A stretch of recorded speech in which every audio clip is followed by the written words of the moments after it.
Meron ka bang 19 hours layover sa Singapore?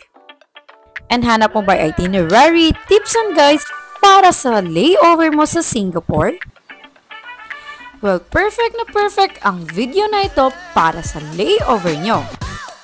Kasi dito pag-usapan natin ang mga bagay na dapat nyong malaman if you have a layover sa Singapore.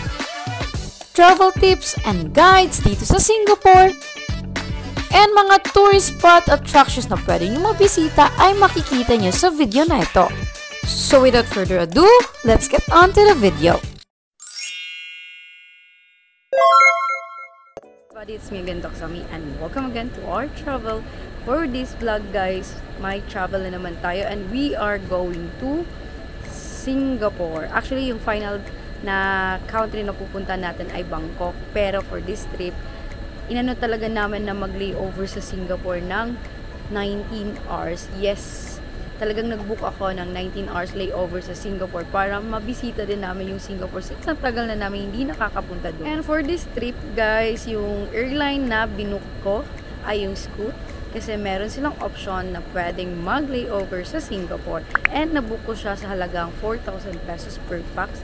One way guys, and pwede ka na mag-layover sa Singapore. So I'm so excited to bring you sa aming travel and i-share sa inyo ang aming itinerary and mga budget tips sa Singapore and also sa Bangkok, Thailand. But for this vlog number 1 guys, ano muna tayo, topic natin ay Singapore muna, and the next vlog ay yung Bangkok na aming travel. Let's go!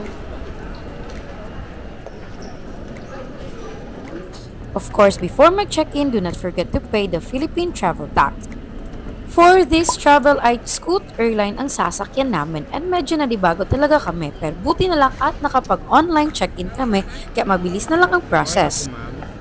No check-in baggage pala kami, pero ang maganda ay may 10 kilograms cabin baggage allowance ang Scoot Airline. Mabilis lang ang process, binigyan kami ng 2 boarding pass, isang Singapore and isang Bangkok na boarding pass. Diretso na tayo sa immigration and please do not forget to fill out e-travel departure kasi kailangan talaga yan before sa immigration. Hey, it's official. We are going to Bangkok. Andito na kami ngayon guys sa my boarding gate. Ayan. Yun na nga guys, let's talk about immigration requirements, questions, and process kanina. Sa actual, ano ba yung hinanap ng immigration officer? Number 1 yung passport and then yung boarding pass. Tapos, hinanap niya din sa akin yung aking e-travel and also yung aming return ticket going back to Manila. And marami siyang tanong sa akin ngayon, guys. As in, like, usually naman, previous travels, may mga tanong pero konti lang. But now, marami siyang tanong. Yung tinanong sa akin ay number 1, sino yung kasama ko? And then, tinanong niya if yung family name ko at yung husband ko ay same na ba. Tinanong din niya kung saan kami pupunta, which is dun sa Bangkok. And then, ano daw yung purpose ng travel naman, which is vacation. Then, tinanong din niya kung kailan kami babalik. Tapos, ayun, tinanong din niya kung ano yung trabaho ko. So, sinabi ko. And then, eto talaga yung pinaka-concern niya if affiliated ako sa government and hospitals. So, sinabi ko naman hindi. Ngayon, ano ba yung requirements namin going to Bangkok or ng Singapore? Kasi di ba magle-layover tayo doon? Wala kaming inihanda guys, sarili lang namin, tsaka yung aming passport, diba? So excited na makabalik sa Singapore kasi last naming punta ay last year. Yan, matagal-tagal na guys. And then also sa Bangkok kasi last kong punta ay 2019 pa. So ngayon pa lang ako makakabalik after the pandemic. Kaya naman I'm so excited also to share to you our travel going to Singapore and Bangkok. So, yun na nga. See you later, guys. Update ko kayo pag boarding na namin. Thank you for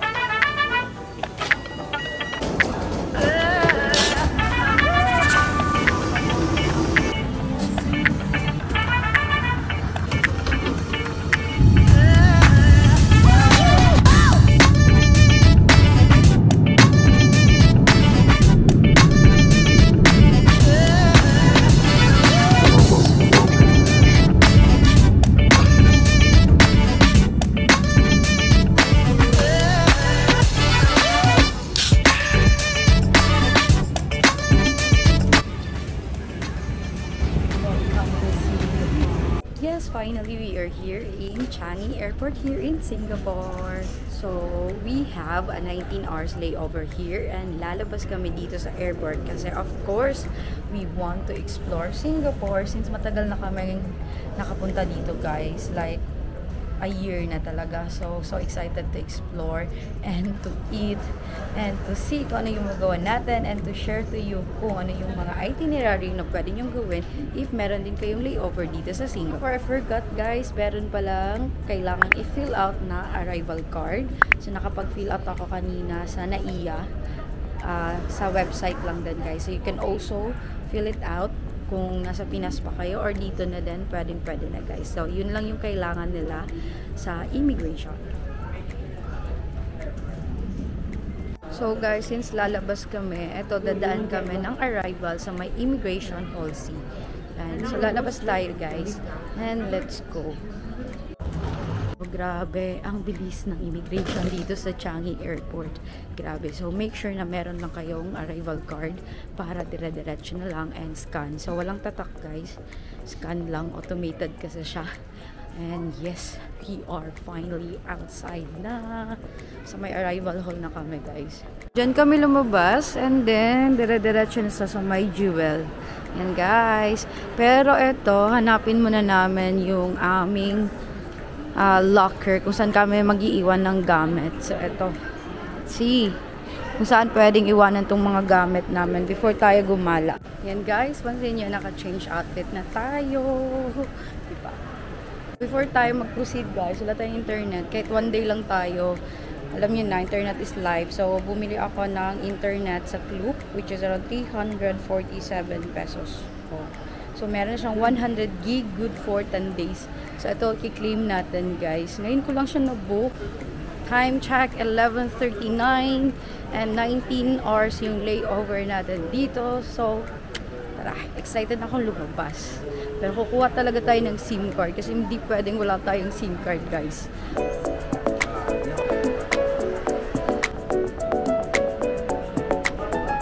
Guys, meron na kami internet, na-setup na namin, and now, pupunta naman tayo sa baggage storage.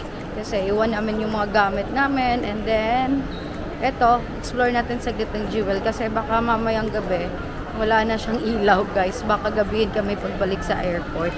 But, eto, connected na yung arrival hall, Terminal 1, dito sa Jewel, kaya eto na nga, at nadadaanan na namin. Galing kami dun guys. Yan yung arrival hall kung saan kami lumabas. And eto na nga siya. Ayan na yung famous na vortex fountain. Ayan. Waterfalls ba yan? Basta yan. Go back after sa baggage guys. So, pisuin muna natin yung baggage. And let's go.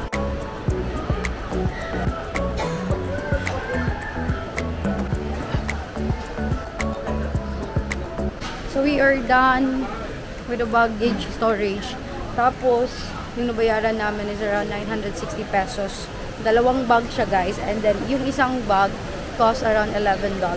So, 24 hours yung storage nila. Pero kami, hindi kami nakaabot ng 24 hours. Kaya, yes, medyo mahal, pero carry na. Kaya sa mahagard kami magdala ng luggage, guys. And ito na nga sinasabi ko sa inyo, pupunta natin yung rain vortex guys. Ayan, nasa likod ko lang siya. Ayan siya.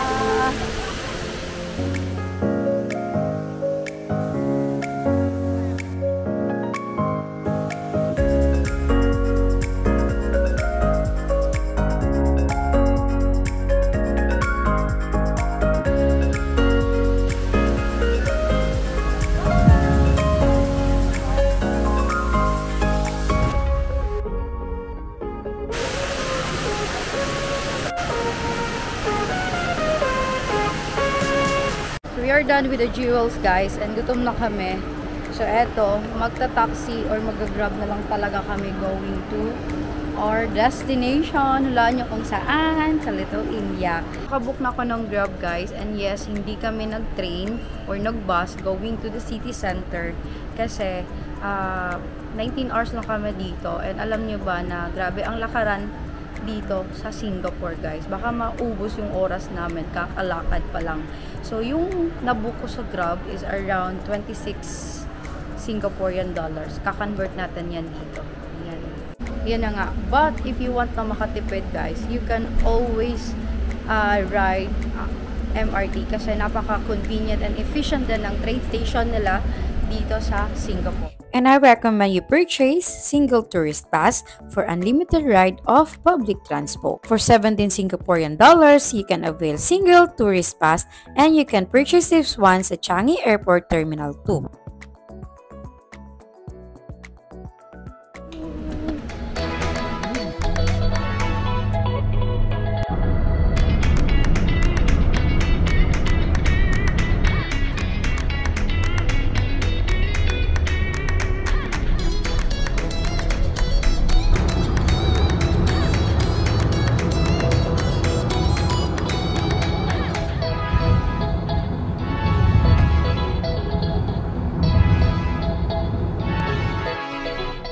Arrive here, nasa almost 35 minutes din yung biyahe guys from airport going here. Kaya naman sulit na din yung pamasahe. So ito na nga, we are here and we will be eating our lunch dito guys kasi nagki-crave talaga kami ng pagkain dito sa My Little India. Yan. So if you're going here guys, isa sa mai-recommend ko sa inyo ay mag-shopping dyan sa Mustafa Center. Grabe ang mura ng binebenta nila dyan guys. So papasukin natin yan later after naming mag-lunch.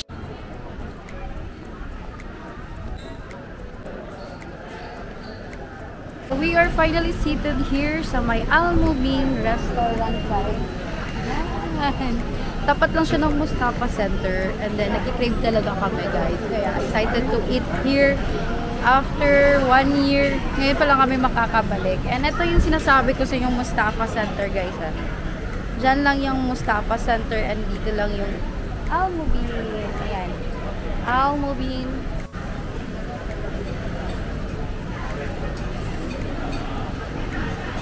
Hey!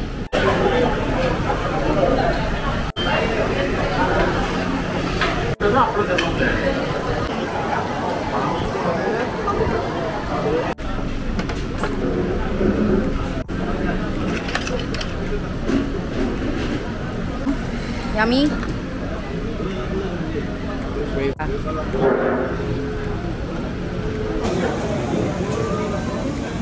So big.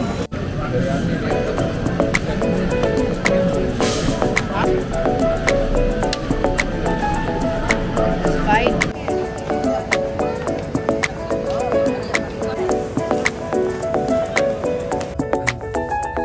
We are here sa loob ng Mustafa Center. Let's go explore and tingnan natin kung may mabili pa kami. One of my favorite spot to buy pasalubong here in Singapore ay etong Mustafa Center.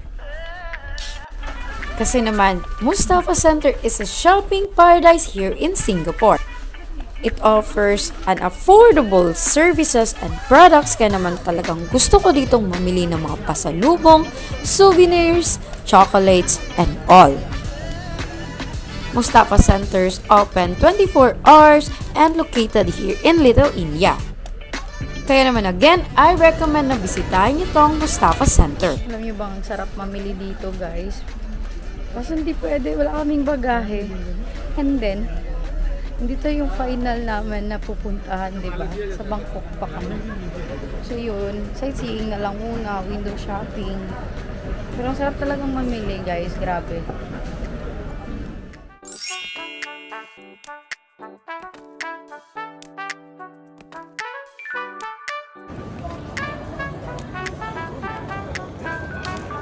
And we arrive here sa ating next destination, dito sa may Sultan Mosque. Located siya guys sa may Arab Street, malapit siya sa Bugis. And from here, marami din tayong pwedeng puntahan. So tara, let's explore!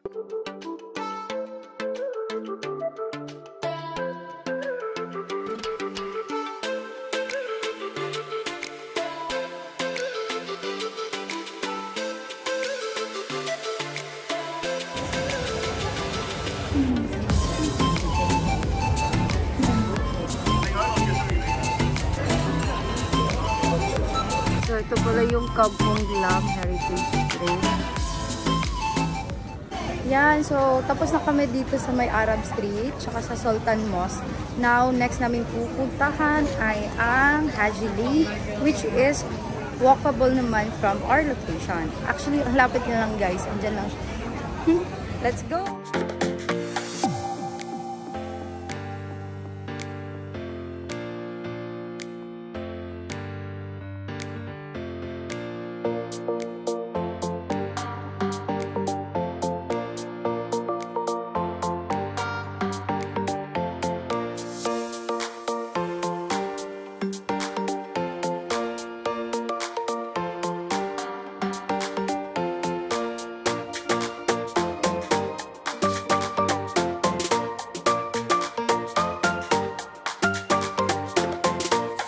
Guess what?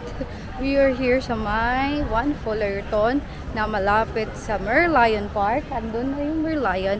And then dito naman yung Marina Bay. Oh, diba? Again and again, nag-taxi lang kami. Nag-grab lang kami going here, guys. Yes. Oh, grabe. Ang init kasi hindi namin kinakayang mag-commute. Especially ano lang yung oras namin. So, hindi mo muna kami mag-explore kasi sobrang init talaga sa labas, guys. Tarik na tarik yung araw. It's 2 PM. Kaya, eto. Iinom muna tayo ng kape. Let's go.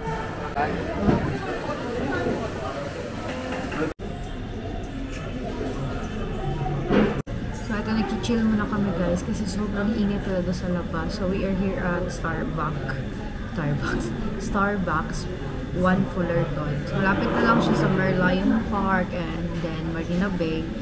And lalabas tayo later. It's 4 PM na pala. And mamaya na tayo lalabas, guys. Kasi grabe yung init sa labas. And alam nyo ba na matagal dumilim dito sa Singapore. Kaya we still have enough time to explore pa other places. So hindi pa natin napupunta yung Merlion Park, yung Marina Bay. And then pupunta din tayo sa may super Grove Tree. That malapit lang siya sa Flower Dome and Cloud Forest. So yan, chill muna tayo kasi nakakaubos ng energy yung init. So if you will be coming here sa Singapore, dala talaga kayo na to, guys. Yan, grabe, dala din kayo ng payong and ng sunblock para may protection kayo sa inyo.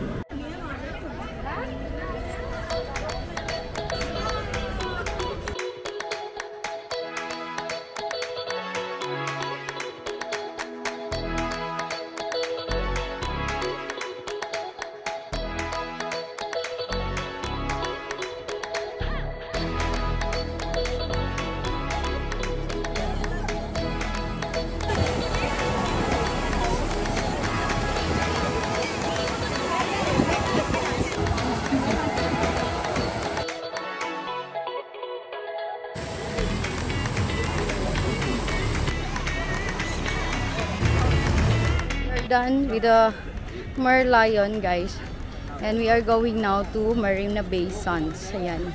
So nasa tapat lang siya, lalakarin na lang din namin, and time check, it's 5 PM and let's go. Hindi pala ngayon kaya marami yung tao. Siksikan talaga dun, guys. Yan, mahirap mag picture pero antayan, kinakaya naman. Eto na.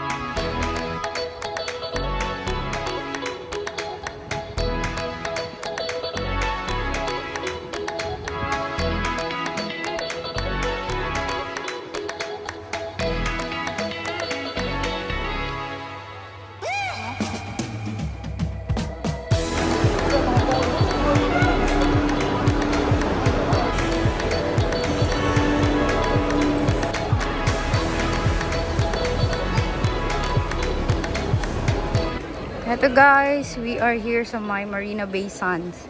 Yan, so di pa tayo dito, guys, kasi pupunta tayo ng Gardens by the Bay.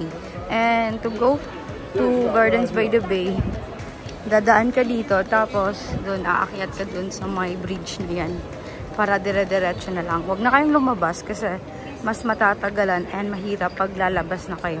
Kasi napaka-accessible na lang ng Marina Bay Sands going to Gardens by the Bay. Let's go!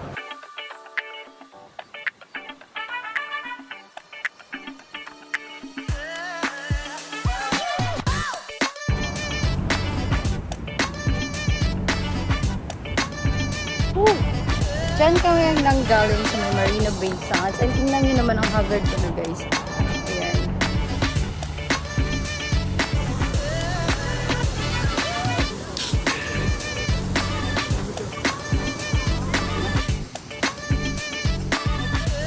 Ayan, mas malapit na kami sa Marina Bay.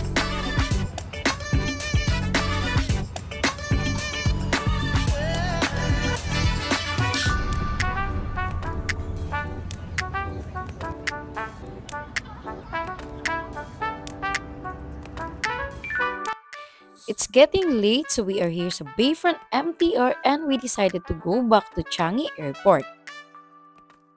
And alam niyo bang nagamit namin ang aming GCash card as pambayad sa aming train ride dito sa Singapore.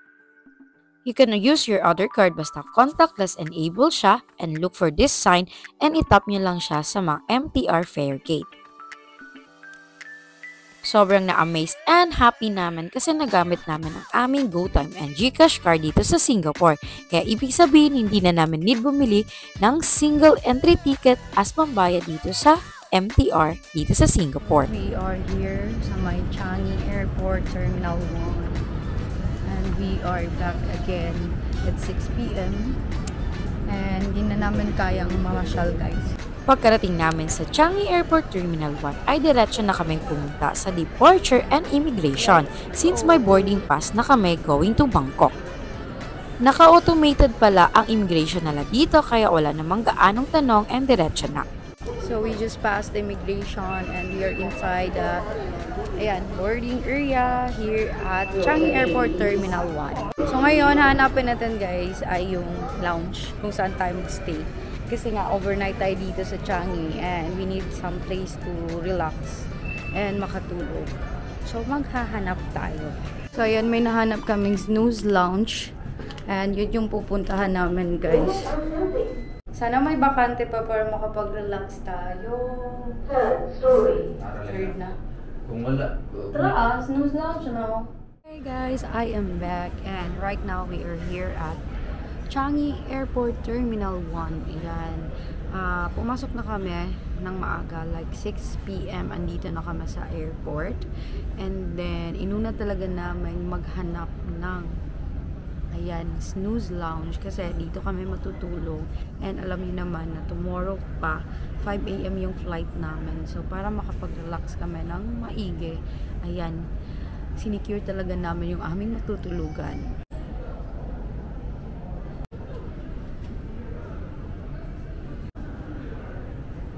So, yung location ng mga lounges, guys, ay dun banda, paglagpas mo ng immigration, ay may makikita kayong mga arrow kung saan, ito yung makikita nyo. Ayan. 24-hour dining, lounges, andito na din yung Marhaba Lounge, and anong airline pa yan, tapos prayer room. So, ikutin mo lang dyan, guys, kasi makakakita kayo ng ganitong area. So, sa ibang part, punuan na talaga. Buti na lang dito, nahanap namin. Walang tao, guys. May bakanteng dalawa. So, nakapwesto kami ng aking husband dito. And tapat lang kami ng, yan yung 24-hour dining, guys. May Popeye, Subway, and mga international food, Malaysian, Singaporean, Indian, ayan. Sa baba naman makikita nyo yung mga luxury brands. Yan. Dito din. Good morning. It's 3 a.m. And we are going to our boarding gate na. Actually, our flight is around 5:50 in the morning. Pero pupunta na kami doon to settle down sa aming boarding gate. Diba? Napaka-early bird talaga pag flight, guys. And alam nyo ba, share ko lang na grabe yung aming tulog dun sa snooze lounge. Like, nakatulog talaga ako, guys, ng mahimbing. Kahit ang lamig, nakatulog ako. And now, I feel so relaxed and energetic dahil nakapagpahinga talaga kami. So, first time mo dito sa Changi Airport, guys. Hindi ka mawawala. Basta, alam mo lang kung ano yung boarding gate mo. And then, marami namang mga signage dyan. Grabe, ang dami talaga. Kaya hindi ka talaga mawawala. Diyan pala yung arrival hall ng immigration. Diyan tayo kahapon bumaba.